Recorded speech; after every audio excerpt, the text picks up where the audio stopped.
Okay, these are the seeds I selected this morning. I put them in a coffee jar, an empty coffee jar, and I kept them in the refrigerator. I have my seeds in the refrigerator, okay, because it gets up to 35 degrees Celsius here in Culiacan. Okay, so I have them in the refrigerator. So what I'm going to do is I'm going to put them in the cap from the jar, put them in the cap, and as you can see, I have a bunch of, let's see if I can get more light here. I have a bunch of seeds. These are all black seeds that I selected. I know you see a lot of these little hairs, so I'm going to try and catch them. I'm going to grab the seeds, about 2 of them, okay, just with my fingers. I'm going to start spreading them and make sure that at least 2 fall in the indentations that I made in my germination tray here. Okay, now the seeds are very delicate, so try not to smash them. Try to grab them by the hair, just kind of drop them and slide them along. Okay, so these seeds, I know they're black seeds, so they're supposed to be good. So you want at least 2 in each of the indentations you make. Why? Because the germination ratio for these seeds is very low. Okay, especially here with this hot weather that we have here, it's very low. Now I know in most sites that you read, they say that stevia loves warm weather, but here we have extremely hot and humid weather. Okay, so it's not the best for any plant except for our regional native plants here. But if they can grow in India, and if they can grow in Southeast Asia, I assume I'll be able to produce them here in Sinaloa, Mexico. Okay, so I'm going to continue doing this until I fill up the tray, and so you can see the next step that I do. Okay, so the next step is, once we have placed the seeds here, is to spray the seeds. I know you can't see that I'm spraying because it's getting dark. Even though I turned the backlight on in my backyard, there's very little light here. I'll probably have to move the PC somewhere else.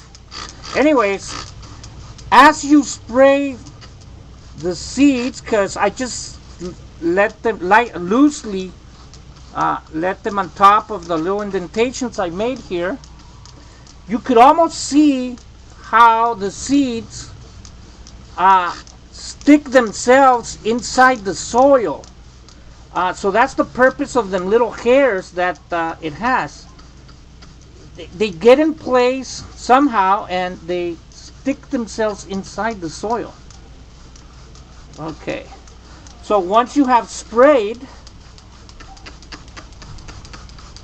and now we have the wet soil under the wet seeds, what we are going to do is lightly cover the seeds as if you were, oops, I don't know if you can see here, as if you were putting pepper, in your food. Okay, just slightly cover the seeds. I don't like to see the seeds uncovered, but just slightly, as if you were putting pepper on your food. Okay, and then the next step, would again be to spray this little soil we have put on top of the seeds.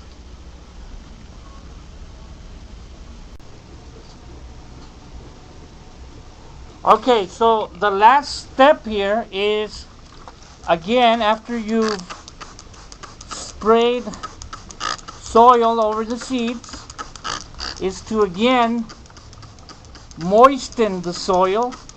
You have to keep it moist at all times. You have to keep it moist.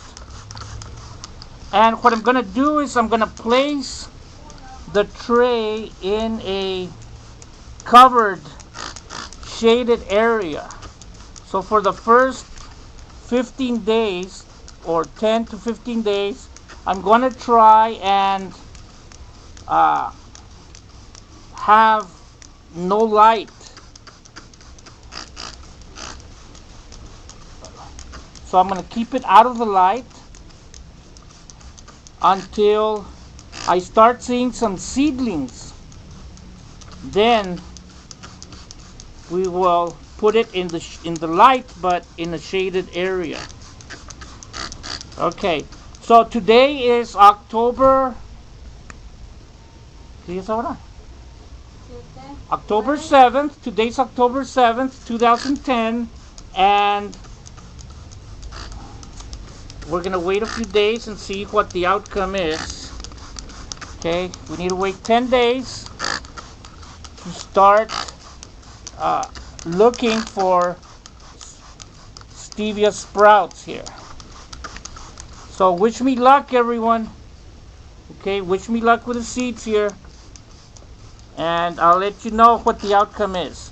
Now, on October 3rd, I already sowed some other seeds.